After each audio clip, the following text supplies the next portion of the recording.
Oh, this is wonderful. Well,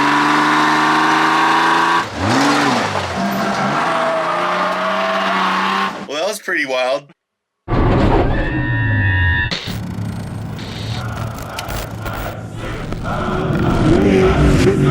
So it's a 94 Jeep Cherokee. So I built almost everything on here. Here at his house. All right, dude, so take us to the back of this thing. All right. Here we go. Oh, this is wonderful. This is so organized. Yeah, I mean, I wanted to keep it as clean and concise and have everything mounted solid so nothing goes anywhere. You don't have a toolbox bounce around hitting in the back of the head. Yeah, that's important, right? Dang. Stuff like that. Everything's as strong as I could make it. This is so rad. The packaging in this thing, the way that Justin did it is just awesome. It looks so damn good. Everything's on quick release, so you just pull the jack out. I made perfect. The actual jack skid and mounts for it.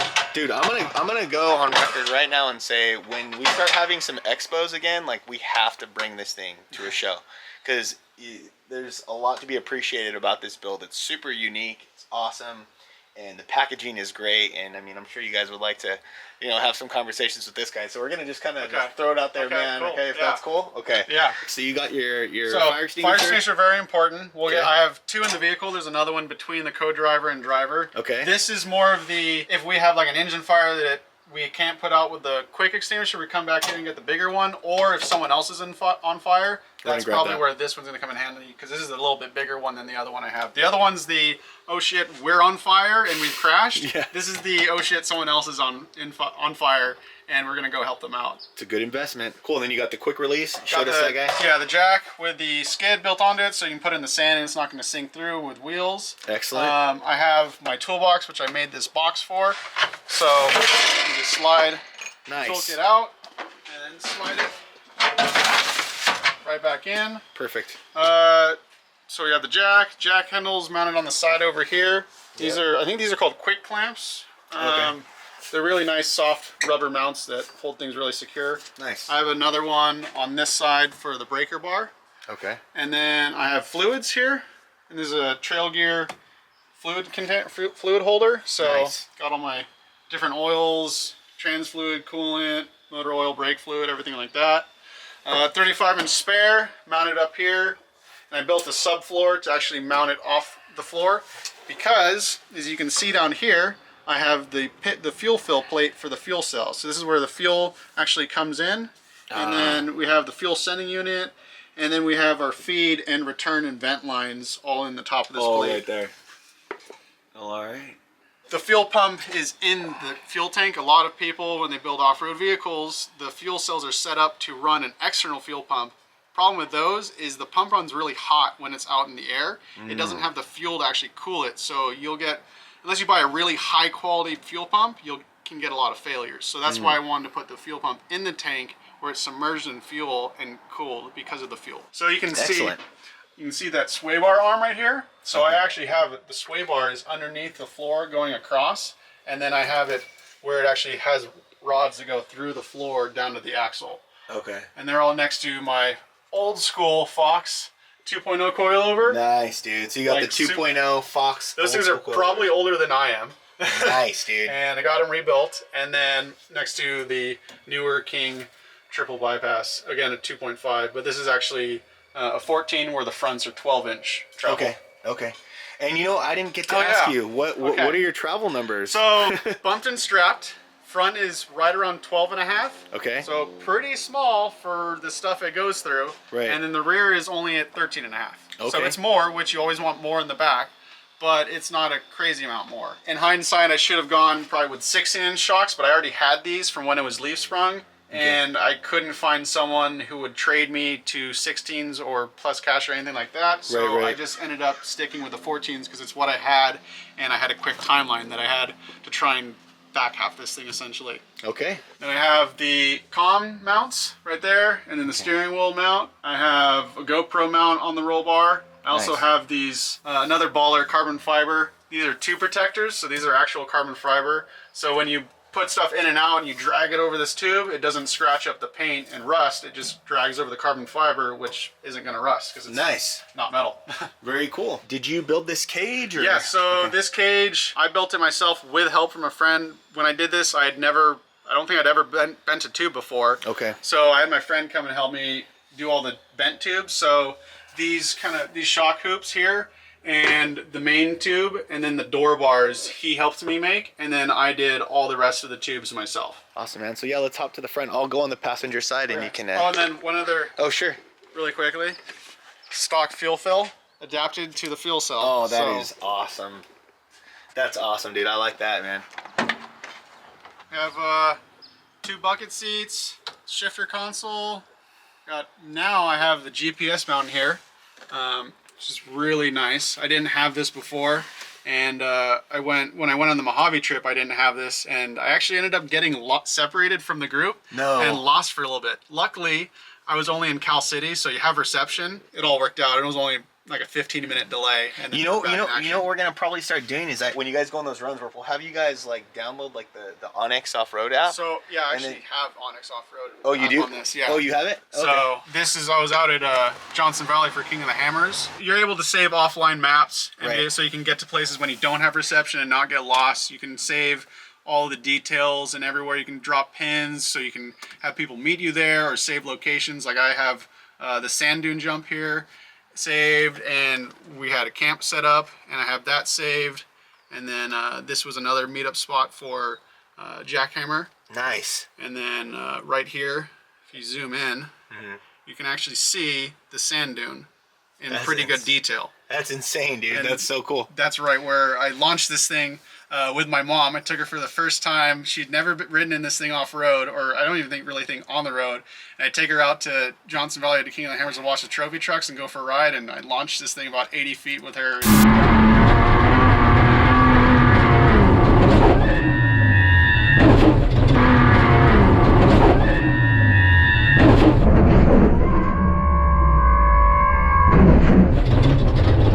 Mom's first ride, what did she think? Did she like it? She had a blast. She definitely got beat up, but she was tired and sore after we had 2 days in the desert, but she had a freaking blast. She's actually ridden in the Miata over there. In the track car. In the track car at Laguna Seca. Her first time ever riding that was at one of the most wild racetracks in this area. Insane. And I didn't really go any slower with her in there. I was taking her for as much of a ride as I could. Well, what a good son. You know, that's awesome, man. My mom would be stoked too. Shout out to all the crazy moms who raised us goons, man, to do all this stuff. Love you, Mom. Okay, so here's the smaller fire extinguisher. Okay. So this is also on a quick release. Nice. So you can get to it really easy. It's between the co-driver and driver, so if we crash and one of us, God forbid, is knocked out and unconscious, and the other one is the only one that can get to the fire extinguisher, it's accessible from both people. Excellent. Easy to get out. Cup holders, mandatory. Yes. These are actually pieces of exhaust tubing that we capped off and welded on. Nice. Went to a local exhaust shop and was like, hey, do you have any scraps we can seal? And he's like, yeah, here you go. So we took these 2 scraps, and you can actually fit a big gulp in these cup holders. Oh, that's perfect, dude. I've shown up with the Sonic cup in here, and everyone's like, how is a Sonic cup still chilling in there? It just stays. That's I've rad. been off-roading with it in there. Very cool. And then you got So I got the turning brake, e-brake, hydraulic handbrake, whatever you want to call it, hoon handle. Yep. All that good stuff. All that good stuff, but it's super fun on the slow turns, especially now with the spool. The spool makes it on the slow stuff. You actually wants to understeer unless you're on throttle. So this helps when you pull this. It gets the car rotated and gets you turned in on those slow turns. So you're not waiting for the front to grip up or waiting until you can get on power to get the car rotated and get out of that turn. So this shifter, a lot of people ask why I have 2 shifters in this vehicle.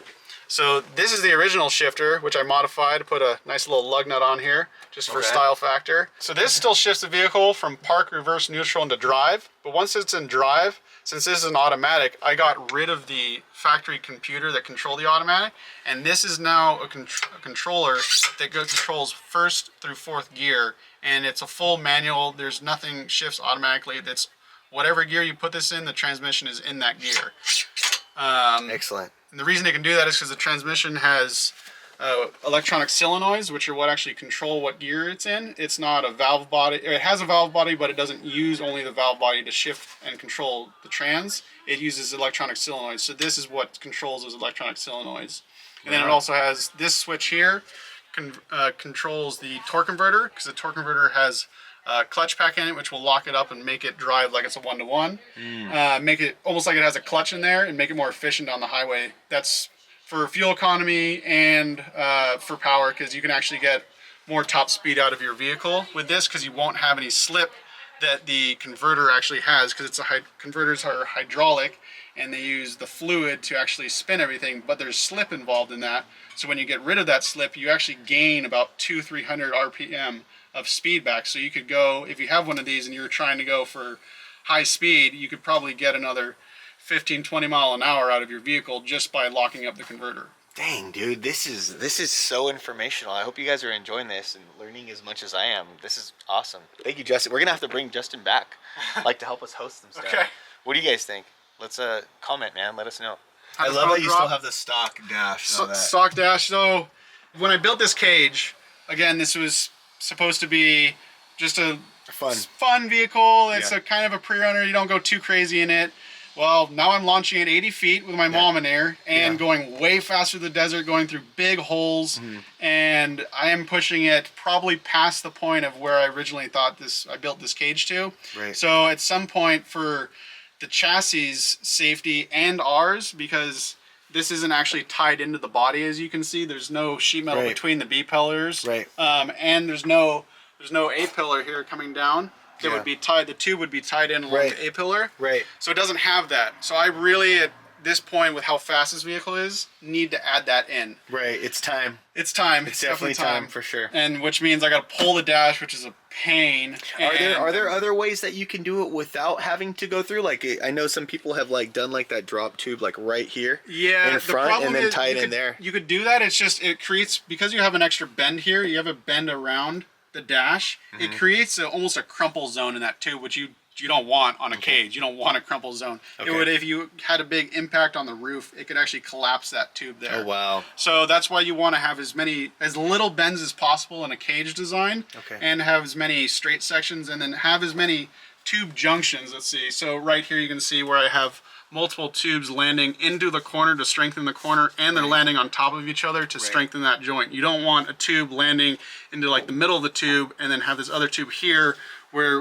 that's called a dead tube, and what can happen is they can actually just shear the tube off, and that's a whole nother problem. Yeah. Definitely. Along with that, I'm going to do some under chassis reinforcements. I'm going to do a big X and tie all the suspension points together into a custom transmission cross member. Okay. Because, let's see, I think you can see it from over here if you come in here. Sure. And you look back right down there. Can you see that light coming through the floor? Oh yeah, there it is. Yeah. So that's actually a crack that I just got from going hard at King of the Hammers, and this chassis being beat so hard without being reinforced like I'm talking about. Right. Once I do that, I'm going to patch this and it should be fine, but I'm going to see where the cracks, if any more cracks pop up, before I actually get to do the full cage and do the underside chassis reinforcements. So there's some plans for this thing. Yeah, there's still plans. PRP harnesses? PRPs, super comfy. Love those things. Those are our boys. We trust them very much. Very cool. Seats, not PRP because I couldn't afford them. That's all good. So I wanted these energy shields. They're a similar design to the PRPs. The PRPs have more safety features in them maybe, but these are very good hard shell seats that will keep you from moving around in the seat. I used to have suspension, like your PRP suspension seats. Problem with those is you move around in the seat and your belts can actually come loose. I was actually sliding down in the seat and I was having to constantly push myself back up and tighten my straps. And then especially with how much harder I'm going now, even though suspension's better, I'm still hitting G-outs and bumps so hard that my back was now starting to hurt a little bit.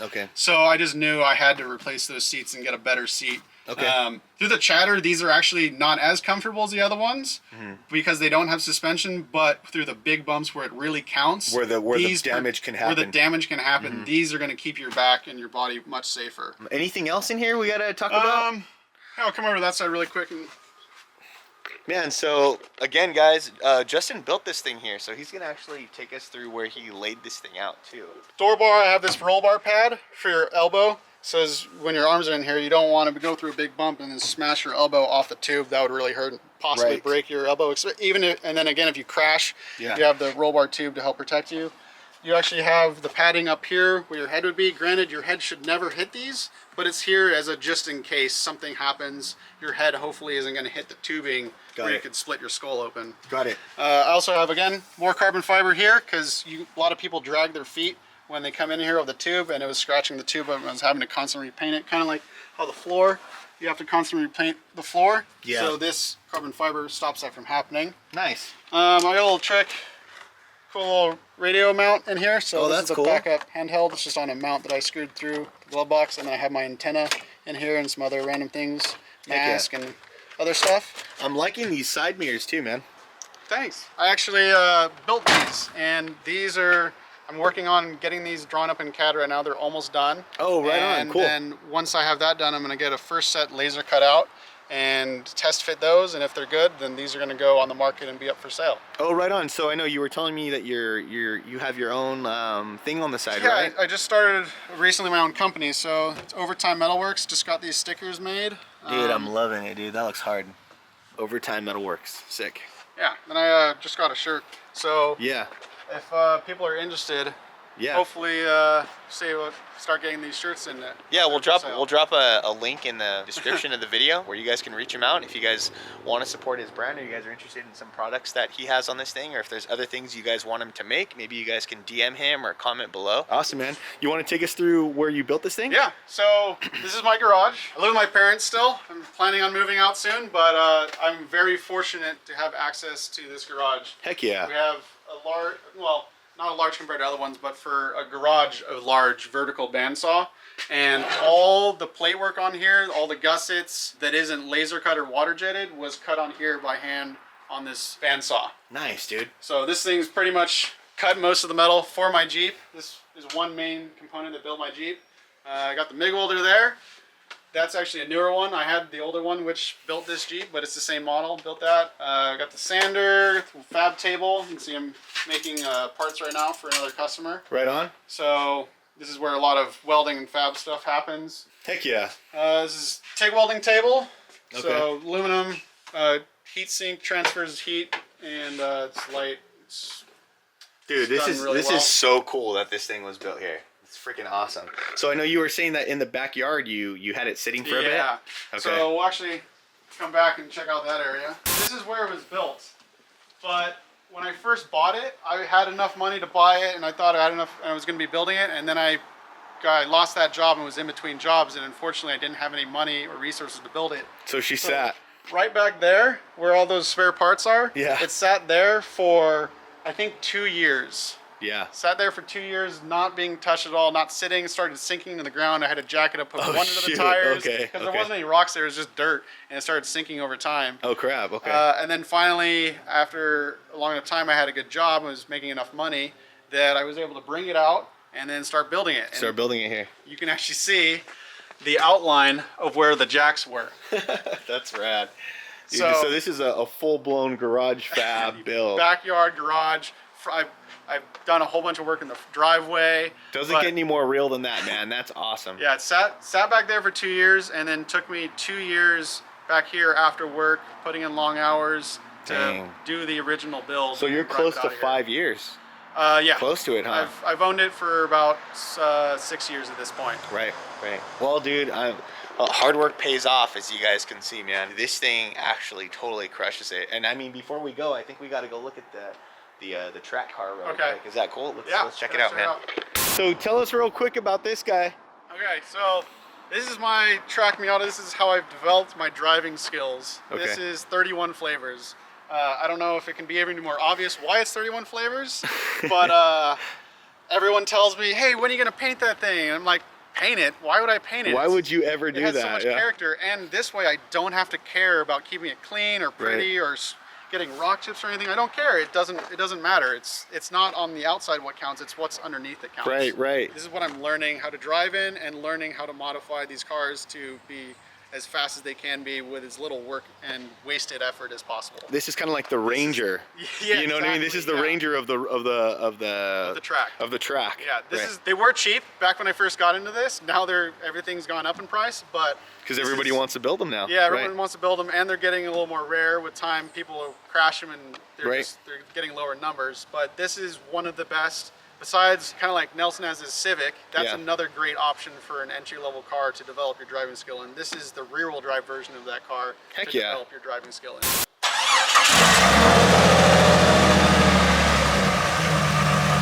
All right, let's go.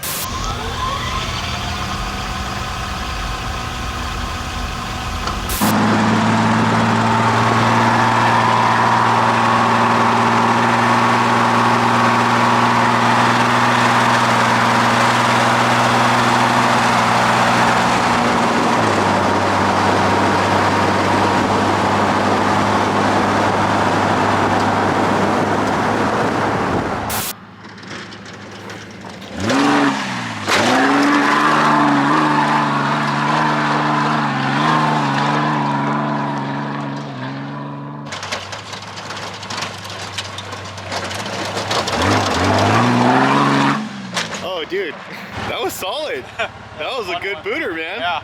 Dude, are you down to step off it again? Yeah. That looked really cool. Yeah. All right, cool.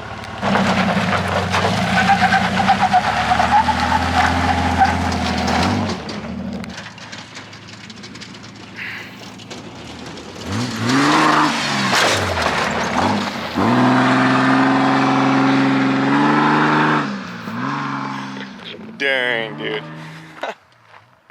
That thing smashes.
Working together for you. I'm not gonna lie, I'm a little afraid. But you know what? This thing handles really well, and knowing that this is your backyard makes me feel pretty good. Yeah, I've driven these roads for way too long.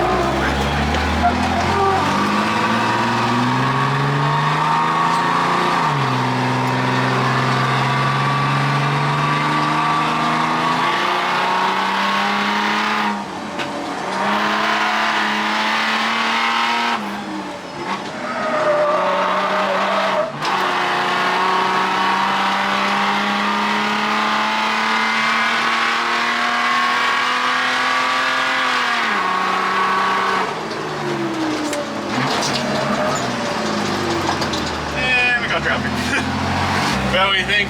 Fun, he says. This is fun. I'm just kidding. It's wild, dude. I can't believe how stable this is with the sway bars. Yeah, sway bars, stiff spring rates, and then short wheelbase and lightweight makes it nimble. Well, that was pretty wild. I'm like, I don't know if you guys can see my hand a little bit, but Justin right here, guys. Thank you guys so much for watching. That was wild, dude. I don't even know what to say. I love taking people for rides and getting their reactions. It's always a good time. For me, anyway. Yeah. Thank you. No, just kidding. No, it was good. It was fun. Thank you guys so much. If you guys have any questions for Justin, please hit him up. Thank you guys for watching the channel. If you guys like this build and have any other questions about it or would like to see more of this build, let us know. That's it, man. I'm kind of speechless right now. I'm a little flustered, but it was awesome. Thanks, brother. Good times. All right, later, guys. Take care.